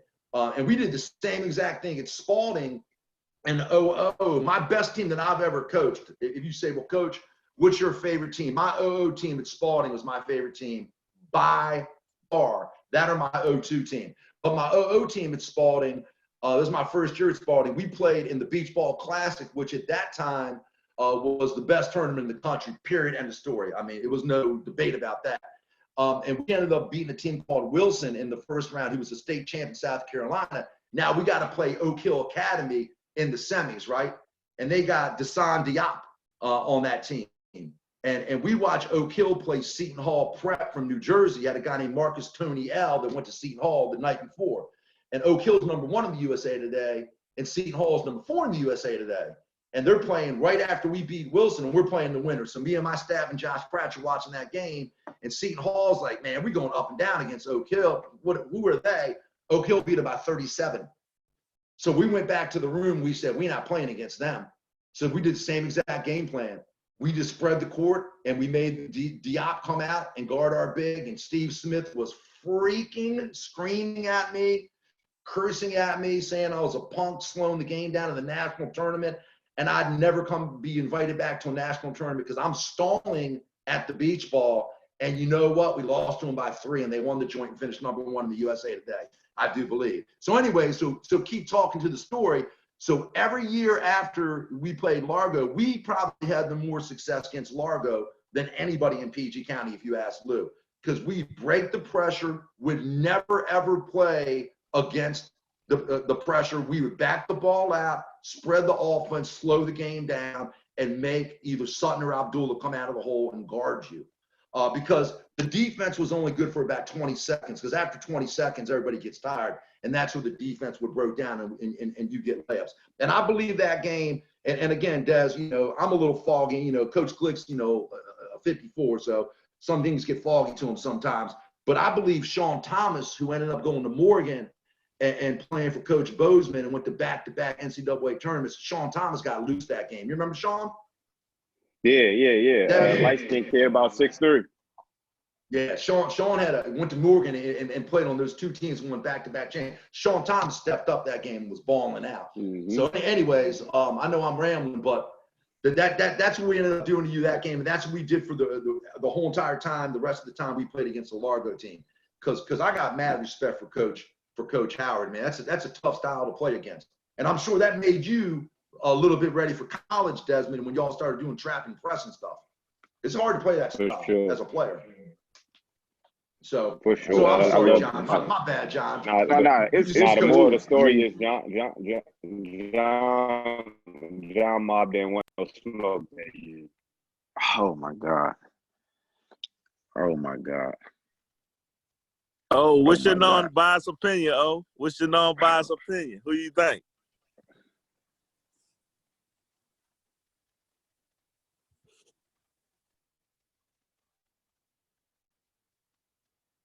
You not there? You on mute. That means it's not him. So John, we're gonna act like you're the best player, John, because I need to answer your question. Okay, we're gonna act like you're the best player. So we're going back to 07. Okay. So when you run the box and one or the triangle two, you got to get a dog that won't let somebody touch the ball. That's the first thing. Okay, you got to do. The second thing you got to do, and again, I'm never telling anybody to hurt anybody because it's not the way you play the game. But a good little elbow into your ribs to start the game is a great way to start the game. So I'll never forget, I can't remember the year Gwynn won it at Roosevelt. I think it was 02. He won it at Roosevelt. And Gwynn and I were real close friends. And I remember that, he was going to play Thomas Johnson in the state finals. He called me on the phone. He was like, Mike, man, play Thomas Johnson in the finals. What should we do? I'm thinking about just playing the man because I think other than Terrence Morris, we got better talent than they have. And I said, well, you're thinking about losing your first state championship, Glenn. I said, you're crazy. You got to play a boxing one on Terrence. And the first play of the game, okay, you got to take your toughest kid and bow Terrence right in his ribs and get an intentional foul. And Glenn thought I was crazy. And guess what? He did it. And it was the only game I think in Terrence's career he didn't score double figures. And Roosevelt won the state championship, John. And they were under 500 going into the tournament that year. And we beat Roosevelt by 36 at Spalding that year, 36.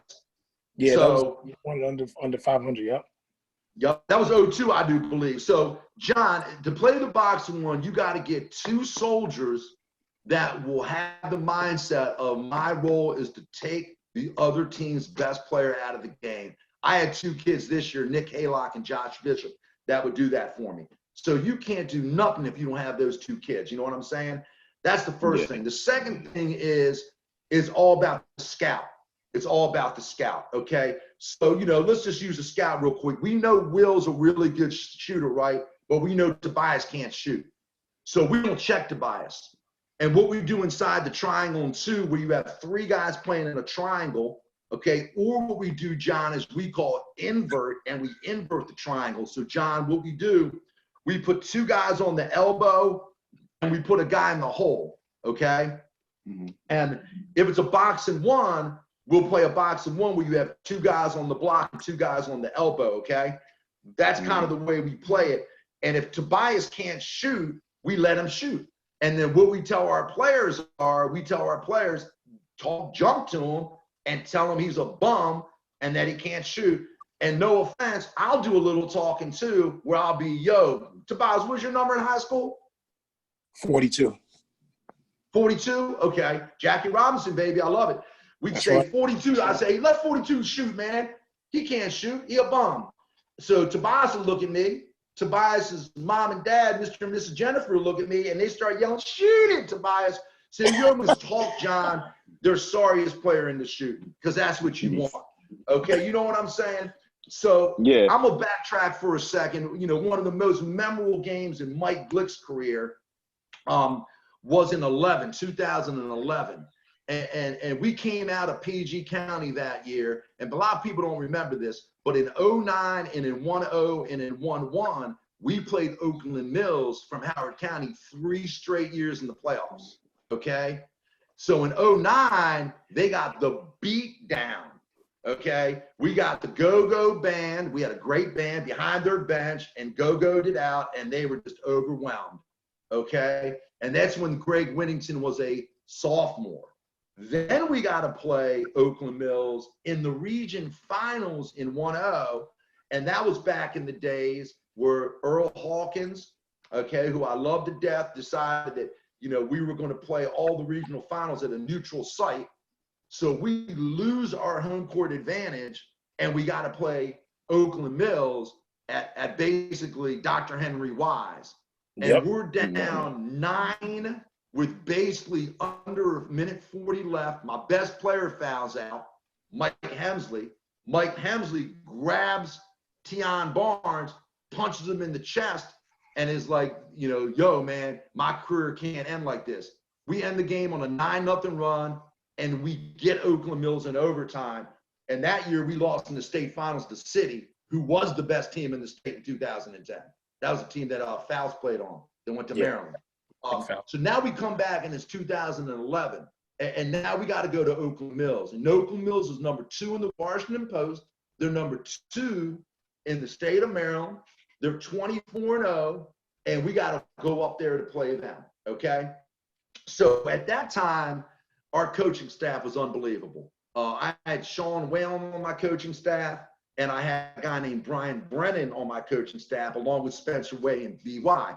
Brian Brennan is Tom Brennan's son, the legendary coach of Vermont, who the court is named after. So if you ever watch Vermont play, it's called the Tom Brennan Court. Unbelievable player.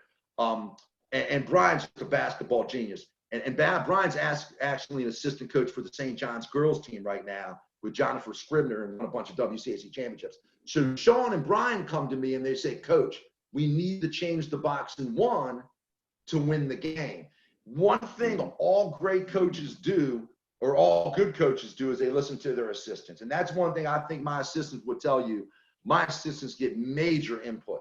And I'm the least, I'm a very humble person. It doesn't have to be about me. And my assistants have won us many games. So they talked me into running a diamond, in one instead of a box. And this works. We actually use this year. And what we do is we put the kids in a diamond, top of the key, both wings, and under the bucket. Whoever's under the bucket, John, the rule is they never leave the hole.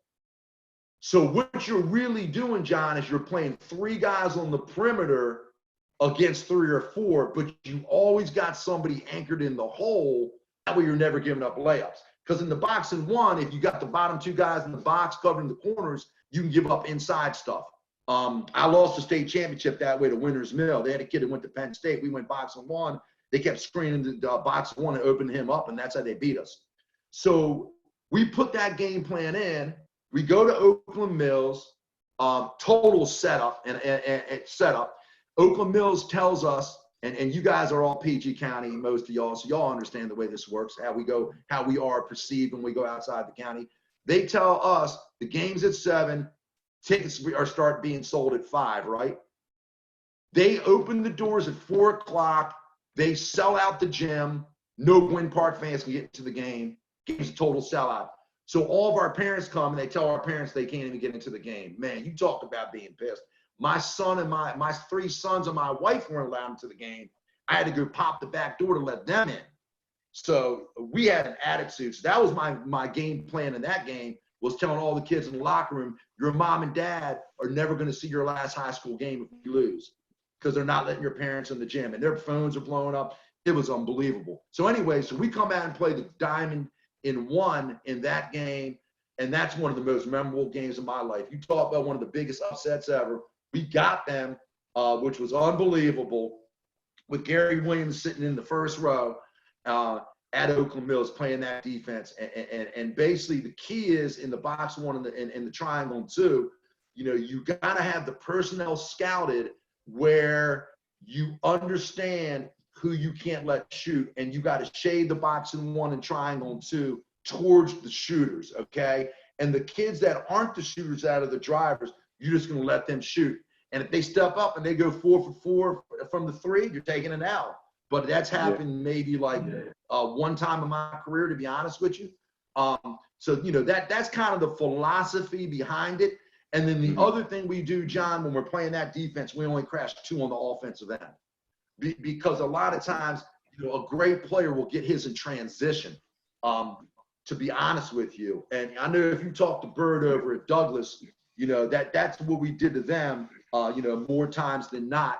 When we ended up upsetting them in 2016, because they might have had the best team in the state that year, but we were lucky enough, to get them, in the region semifinals. We went boxing 1 and triangle 2 in that game. John, the other thing is, there's 2 different ways you run it, John. You got to do 1 or 2 things. Number 1, you come out the first play of the game and you get in it, because again, you're the best player on the panel, John. So if I'm playing boxing 1 against you, I never want to let you get into a rhythm. So I want you from the opening tap to understand you're not going to get your numbers this game, and your scoring average. We know you're averaging 23. You ain't going to get 8 on this game.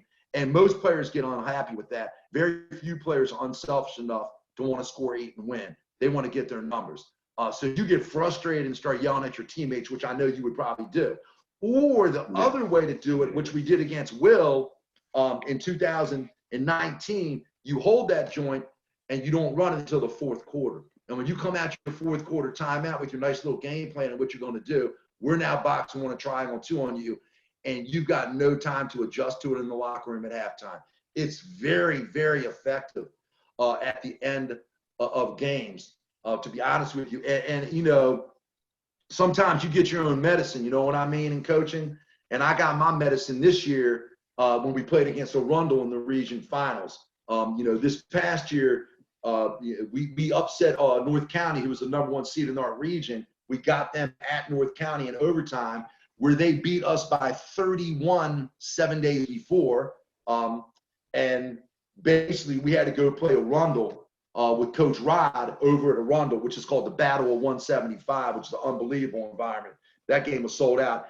And Coach Rod used my own medicine against me, and he played me the entire game, boxing 1, on our best player, TJ Spate, who's a first-team all-county player, who's going to be a Division I football player.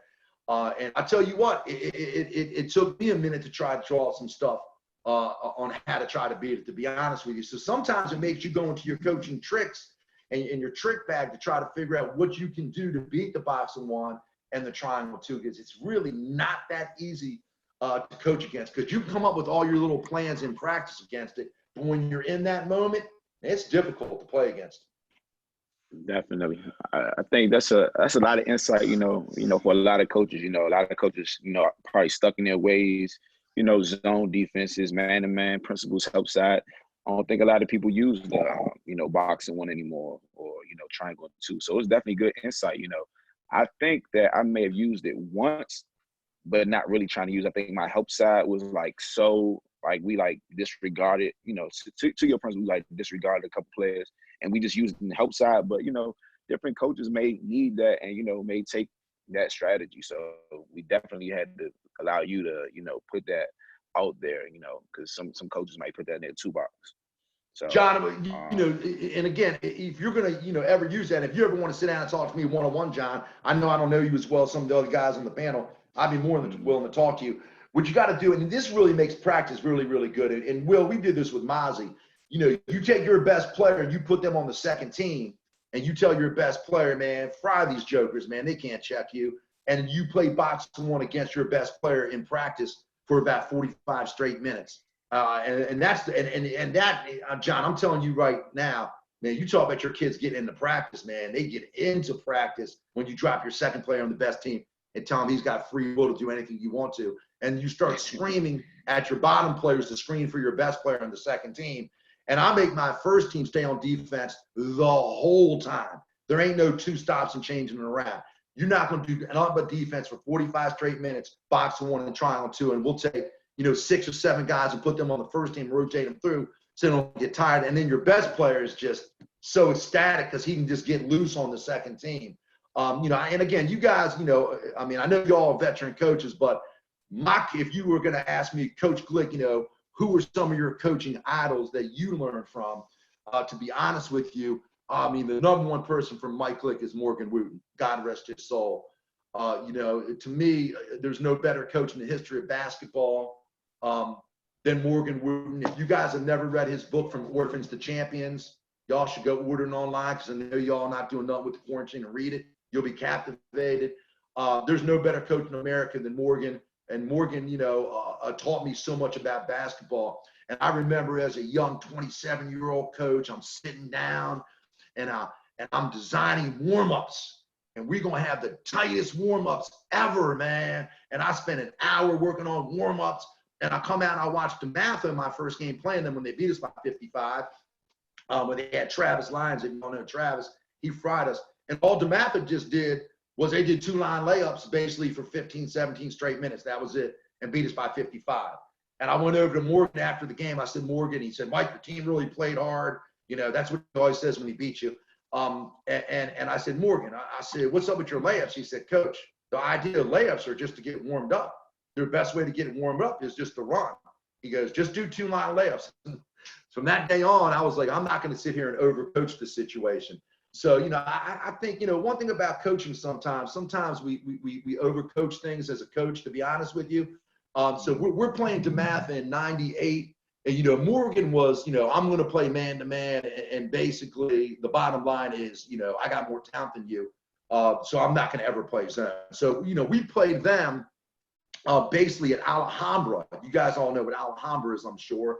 And they beat us by, in 98, they beat us by 2 in regulation.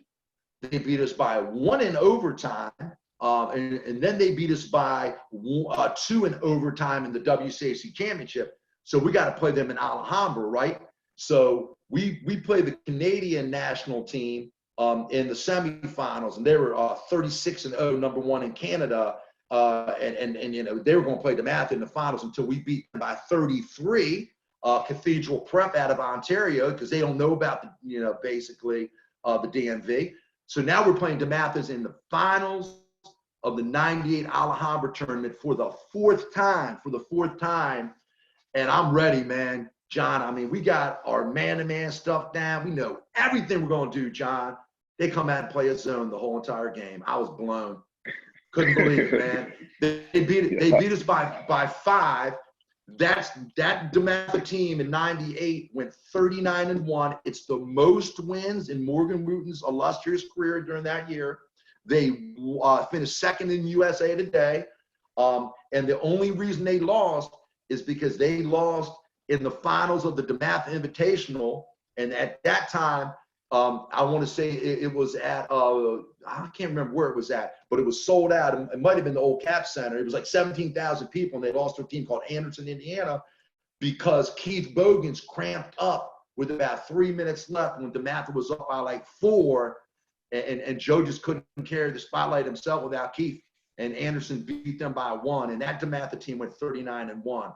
And that, John, that taught me a very, very valuable lesson. I said, if the legendary Morgan Wooten is changing his game plan in the finals of the Alhambra, I can't be stuck in my ways. And ever since that day, John, I said to myself, man, I'll never play the same style. So I'm a changing. Will tell you, Will knows me probably better than everybody in this panel. I'm gonna change it up. And if you get stuck in your ways, you know, you're easily scouted. So that's something you should take a look at, John, because I think it will really help you down the road, man. It's a really, really effective defense. And it's really, really hard to coach against. You know what I'm saying? So just my thoughts on it. Definitely, man. That's great insight. And, you know, I'm definitely going to check it out and definitely going to use it. So I'm going to pass it to Coach Will Maynard from Southern. Coach, quick question. You know, with the new playoff format changing this year, you know, I've heard some pros and some cons and some stuff that a lot of coaches said they would change, stuff they would keep the same. What's your opinion on that, on the new playoff system? It's a great question, Will. Will, you know, one thing in my career, man, you can't get worried about what you can't control. I mean, I live my life by that, man. I got a big nose.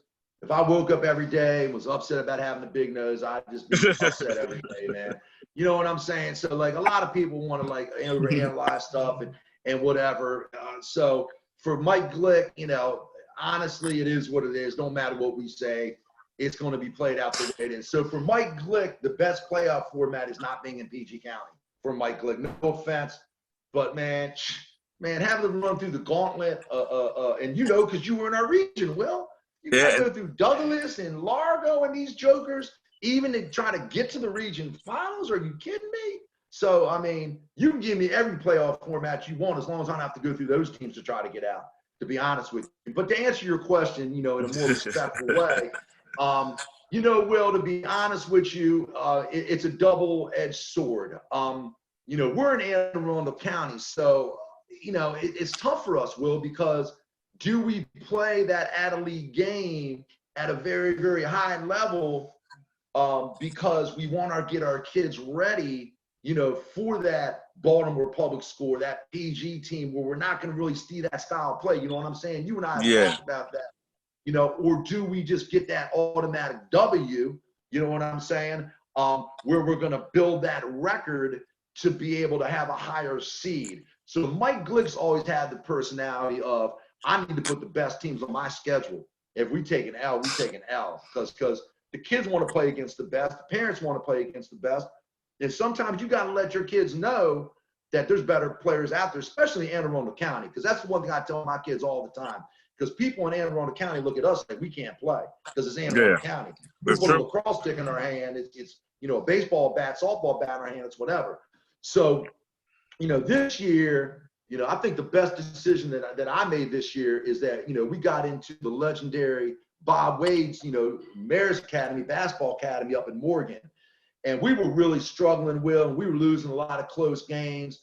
And we got blown by Annapolis on Wednesday. They beat us by 22 at Annapolis this past year. And then we had to go play Newtown at the Mayor's Academy, the next day in less than 24 hours. And, man, I got up in my kids and I said, yo, we're going to Baltimore City, man. You got all these people around here that just know me as Mike Glick from Spalding, Rudy Gay. I said, we got to represent up in here. And if we don't, man, we'll be running for years. Best game my team played all season, Will, to be honest with you. It turned our season around. We only lost in Newtown by, I want to say, by 5. And we actually stole the ball with under a minute left to cut that to 1. And, of course, up at, and no offense, Coach Wade, you're an icon. But, you're not getting no calls up in Baltimore if you're not from Baltimore. So we got the fictitious foul called against us and we lost. But that changed our season around, Will. And it gave my kids the belief that we could play. And that without that loss, Will, I'll be honest with you, I don't think we would have gone to the region finals and finished the way we did because we had a very young team, as you know. So, Will, for me, I don't like the format because what it does is it makes you want to schedule automatic W's, okay? So you will get that home court advantage in the playoffs, to be honest with you, if you're fortunate enough to get out of your little region. So I kind of like to see it 1 through 16 where, we're in the 4A East and there's 16 teams. And you just play that thing out based on your record 1 through 16. There's no section 1, section 2, or any of that okey doke stuff. And you just play it out, man. That's how I think we should do it, to be honest with you. Because, my last year at Gwynn Park, and I told Rob Gardner this when he got the job, and I love Rob to death, and he's doing a great job at Gwynn Park. And I was so happy that he was able to take over for me and keep the program rolling. I said, Rob, it's a setup, man. I said, they got Baltimore City in our region. And that was the most ludicrous thing in the world. My last year at Gwynn Park, we got to play Patterson in the first round of the playoffs at Gwynn Park. And our kids played fantastic. And we beat Patterson, and we upset them. And then we get rewarded by going to play Lake on the Herman Haree court with Herman coaching the team. He was a great coach, was a great player at Lake Clifton. And that was one time, Coach John, that the boxing one didn't work because we played boxing one on their guard, and he did something I've never seen in my life. He came over and stood at half court in front of my coaching box, put up his hand like this and said, box. He looked at me and said, Coach, it ain't going to work today, man. We played against this joint all season, and they beat us by 31. So, so for me, I'm not going to sit here and get into why the state decided to put Baltimore City in with PG County for 2 years, having Poly and Potomac and Oxon Hill on the same section is crazy to me. That's my crazy to me. I mean, it's a setup. It's a setup is what it is. And, I'm Mo County born and raised, but we got to make sure we get a Mo County team in the Final Four. I understand the deal. So we'll going back to your point for a second. I like to see everything be set up on geography where you're playing teams that are in your area. Let's go 1 through 16 based on your record and let's play it out. Yeah, I like that's that. How I would do it. The other thing I don't like, Will, is, we played Arundel in the region finals and, they got us. We were up 1 going into the 4th. We were right there, but, they got us, man. They had a mob and Coach Rod did a great job. But then they got to turn around and they got to play Richard Montgomery in less than 48 hours. And, how are you going to do any scouting? You have a 1 in, 7 chance of who you're going to play. So I just really think it takes the advantage of coaching out of the equation because you don't have any idea who you're going to play in the region finals to get to the Final Four, and you got 1 day to prep. And they're not telling you till 11 o'clock in the morning of that day who you're going to play. And that's crazy. And I'm a for real teacher, so I can't sit there and put a video on and start doing a game plan. I got to actually teach. So I don't like that setup at all, to be honest with you. So I'd like to see them kind of do it different. And you know, I know I'm going on a rampage here, but you know, if you made me the commissioner of the state of Maryland, you know, the first thing I would do, I'd make our state like New Jersey. Man, we need to have a playoff format where everybody, privates and publics, are all in the same tournament, man. We need to have the WCAC winner, the BCL winner, you know, whatever private school winners there are, with National Christian and all them, 4A, 2A, 1A. Let's have a 16-team tournament where we got the best 16 teams in the state, you know, down in Maryland, and then it'll be on. Because I'll tell you right now, you know, I'm one of the few people in this area that coached from the Baltimore Catholic League, the Washington Catholic League, and I was a Catholic League coach, you know, for 13 years, excuse me. And I just finished my 14th year as a public school coach. So I've been on both sides. And the biggest stereotype there is when people say that public schools have no chance of competing against the private and the WCAC schools. Now, in a day in and day out basis, it'll be hard for your top public schools, unless you're a poly, to compete in the league just because of the grind of the 16-game schedule. And you don't have that talent that those schools have. But in a one-and-done situation, man, come on, man. In a one-done, like Desmond, your team in Largo in 07, Coach O, your team in Blade in 07, there's nothing to say them teams couldn't have gone out there and competed in the WCAC on a one-game, one-and-done situation. So, I mean, that would just be a beautiful thing, since we have the mecca of basketball in the country right here in the DMV Baltimore area. Why can't we just have a tournament where we have the 16 best teams in it? And that would be some just amazing basketball to watch. To be honest with you, I'm blown that I couldn't see the St. Charles Poly matchup this year. Now, I'm sorry, you know, sorry for like Roger Northeast, you know, saying you wouldn't have gotten there. You know, my man in Athelton. But I mean, that would have been an unbelievable game to see. But you know what I'd like to see? I would have liked to see who won the WCAC. Well, DeMatha. I would have loved to see Poly and DeMatha. We kind of got a glimpse of it was Poly and St. Francis, but I would have loved to see that. You know what I'm saying? And so, I mean, I don't understand why we can't do that in our area, because we got very few kids that are playing spring sports. There's no reason we couldn't take another 2 or 3 weeks in the season and let it play out. I mean, that would just be live. But, you know, for every reason, we can't do that, but New Jersey can. So I'll jump off my soapbox, man. I'm sorry. I appreciate that. And I mean, great insight. And I'm going to pass it along to Coach O of Bladesburg High School. Man, Coach, it's been great listening to you. Been able to write down a whole lot of notes, get some stuff down on paper. And I want to say thank you to you again.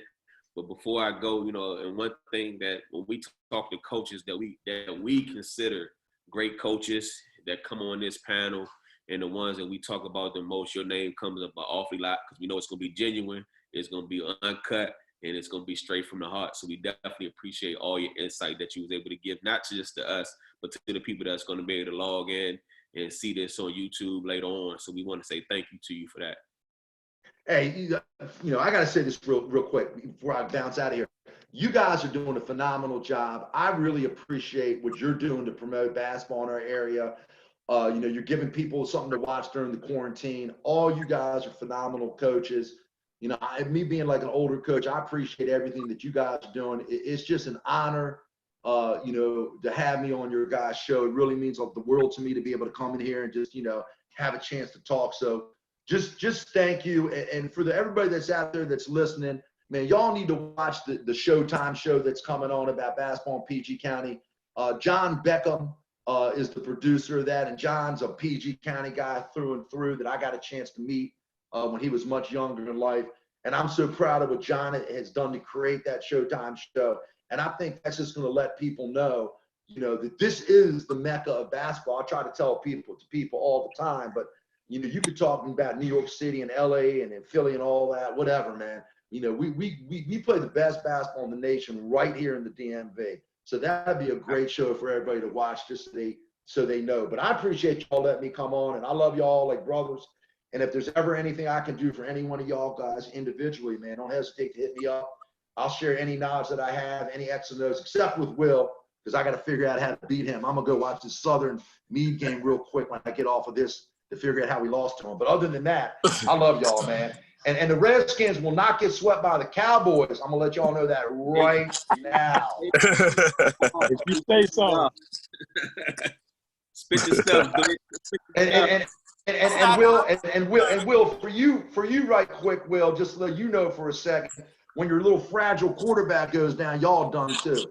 Oh, he's coming. That's why we drafted one in the second round. Yep. Peace and love, y'all. All right, Rich. Said the weakest 1 through 12 is equal. Tried to trap me far now. You know I had to thread the needle. You know I had to thread the needle. Dry erase and draw it up. Just trying to see my youngins eating. Yeah. You know I had to thread the needle. Dry erase and draw it up. Just trying to see my youngins eating.